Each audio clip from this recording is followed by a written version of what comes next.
Andrew Silva. I'm Daniel Rosa. Saints. Who's that? So, Today's a big one. how big? It's like the size, I'd say about 8 feet by 3.5, 4 feet. How do you know? Because it's the exaltation of the Holy Cross. Let's go. I imagine if Jesus was, well, they say he was like 5'9", 5'10". Yoked, I believe. Yeah, because he was a carpenter. Yeah. And carpenters were woodworkers, Stonemasons. stonemasons. Basically, like, The dude was jacked. yeah. He was on the level. Which means Joseph was probably also jacked. I would agree. Yeah. I would agree. So that cross is And here we are. Yeah. Flabby. Below. Wow. We're Below. really missing the mark of being imitators of Christ. The Imitation of Christ, Thomas A. Kempis. How to get yoked. It's true, man. But anywho, Scout. The Exaltation of the Cross, September 14th. It's quite sorrowful. But can you tell us why it's an inanimate object? It's two wooden beams. Yes. It's a symbol for all of Christianity. It's in homes, on altars, and we wear it all the time. Yes. Why is it this inanimate object so exalted? So, traditionally, the month of September is the month of Our Lady of Sorrows, and the Exaltation of the Cross is placed like right in the middle of the month. In a way, the Exaltation of the Cross, the triumph of the cross, as it was traditionally known, is a cause of our joy. The cross is a cause of our joy, but the cause of our joy is the cause of Mary's sorrow. Because she internally offered him and suffered with him in his passion, crucifixion, and death. And in a lot of ways, like that, the theologians would say she had an eternal death. Yeah. As she was looking at her son. But, again, like looking at the Hail Mary, full of grace, the Lord is with you. Blessed art thou amongst women, and blessed is the fruit of thy womb, Jesus. So, the tree of defeat, the tree of the knowledge of good and evil in the Garden of Eden, which caused the death of Adam and Eve and subsequently ours, is renewed in the cross of victory of the Son. And she literally gives us that fruit that stays with us until the end of time, which is the most holy Eucharist. In the Gregorian calendar, we have Our Lady of Sorrows the day after today. Yes. Because when talking about the cross, one cannot but talk about Our Lady beneath the foot. One cannot but talk about Our Lady, St. John, Mary Magdalene, Mary the wife of Clopas even. But these characters stood beneath our Lord. I was reading earlier today about how the cross is, a lot of times we see the cross and that's physical suffering. That's human suffering right there. And in the bridge between understanding that Jesus was God and like God died at that moment. He showed us his perfect love because he loved his Father so much that it culminated in that moment. And from that, and the wood receiving his blood, the wood holding the nails in his hand, wearing the crown of thorns. That was his pulpit. That was his throne. That was the marital bed. That was the marital bed. So, one of the things that really stuck to me one day as I'm praying the sorrowful mysteries, and I was going through a particularly very difficult time, and as I'm imagining myself in the mystery of Jesus carrying the cross of Calvary, I can literally see him carrying me. Like, it's like the lifeless body of humanity is the representation, like that's what the wood represents. Mm-hmm. And then as he is, like, nailed to the cross, he gives the kenosis, that fully emptying, and he brings life to the dead tree to produce fruit for all of humanity. Yeah. And it's that, and in the Latin, in the Vulgate, it doesn't say it is finished, It is consummated. consummatum est, it is consummated. So even the language, it's marital language, because he's becoming one with you, but truly becoming one with humanity and the divine. Like if you look at the horizontal and the vertical, it's relationship. Not only are we to cultivate a relationship, a vertical relationship with God, which is made accessible through the Son, but we are also to bring that into the vertical or the horizontal in the way that we treat other people.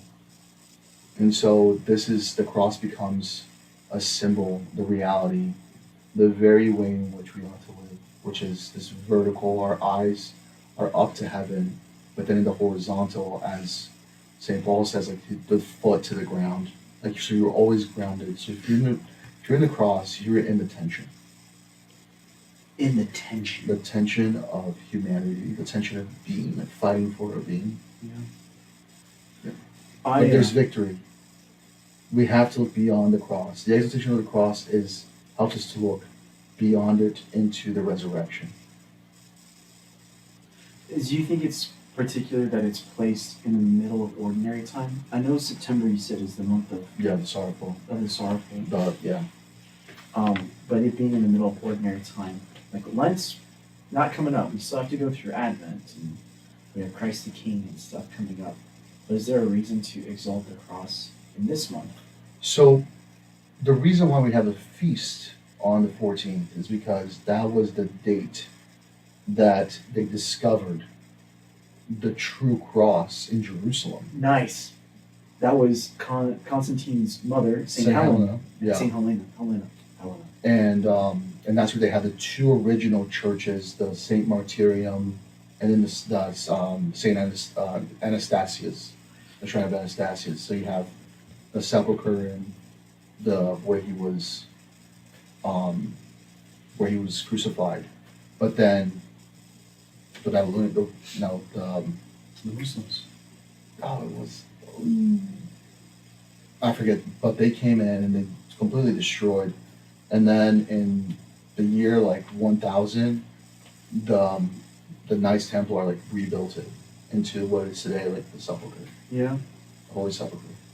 The poem that I wanted to look at, faithful cross above all other, one and only noble tree, none in foliage, none in blossom, none in fruit thy peer may be, sweetest wood and sweetest iron, sweetest weight is hung on thee. I used to, at my Catholic school in high school, we used to do the Station of the Cross during Lent, and it'd be one of us holding the cross, one as lector, and then deacon or father behind. And the church was pretty big. And I remember carrying that cross, and then going from absolutely being a buffoon in English class, hustling out because you also should get to leave class early, so you wanted to alter shirt.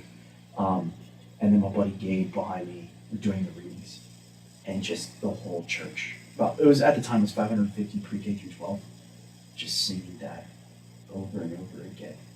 It was awesome. It's amazing. Elaine's birthday's on Our Lady of Sorrows. No way, the 15th? Oh yeah. Oh. So happy birthday next day, my love. And preparing for a marriage, Calvary, the cross, sorrow was a big thing for us. Mm-hmm. We even the fact that we got to get married at Mount Calvary Church. That's cool. There's so many having a reception at St. Joseph. There's so many things intertwined. And in the beginning of our relationship, I wrote her a poem, and I think this is what the cross means for us, and it could be a place for all of us. Yeah. Darling, how frail would our love be without the sacrifice at Calvary? Our hearts would not be free unless abiding beneath the shade of the tree. Wounds deeply known, lies so deep it seemed, for our hearts who love another so freely. Cursed fate proclaimed our hearts to be in the shadows eternally. Ere men first sighed, subverted man to lust for sin, Eden moaned and grieved for thee. O blessed shoot to die to set the progeny of David free. Destitute our love shall be, humanity reduced to live desolately, lovers doomed to a sandbox immemorially. A desire for love burns deeply, but finding man wanting it ceases to be. O happy fault our frail heart cries to thee, to the lover whose sap would set us free. For without him our love would never be. How truly poor we would be if the thorn-crowned king never drew nigh to our poverty. O darling, to the light run with me, heart to heart beneath the banner of our glorious King. One heart competing to hurt souls, for the good shepherd who mercifully willed our hearts to share in his divinity. Let us flee to the beach, where the depths and the heights extend onto eternity, where time cannot touch us, leaving us to contemplate how we came to deserve such love that willed us to be. My soul expands at the sight of thee, for thine eyes promise me that love may be desired eternally. So suffer I must for thee, if only to remind thee of Calvary. For we are, our hearts from dust to dust. Darling, how sweet it is to love one who's not afraid of her poverty. And poorer I desire to grow with thee, until we're transformed to the least of his. My love, death may for a season keep me from thee, but as long as I'm breathing, ever will I love thee beneath the shade of a victorious tree.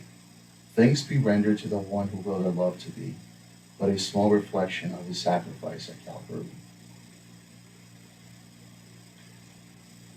It's love and sacrifice and suffering all wrapped up into one. And there's going to be sorrows and there's going to be moments of joy, but the exaltation of the cross reminds us that one day our little small crosses are going to be exalted with the cross of Christ. And that's the hope. That's cause of our joy. That commitment to love another more than myself. But that can only be truly fulfilled, completed within the sacrifice of Calvary, because he is the model. He is the model. I love how you always tie invocation. What's the proper call and response for lift high the cross, or is it like holy cross? The most sacred and Eucharistic heart of Jesus, have mercy on us. Yeah. Right. Most sacred and Eucharistic heart of Jesus, Have mercy on us. thank you for tuning into this episode of Saints. Who's That?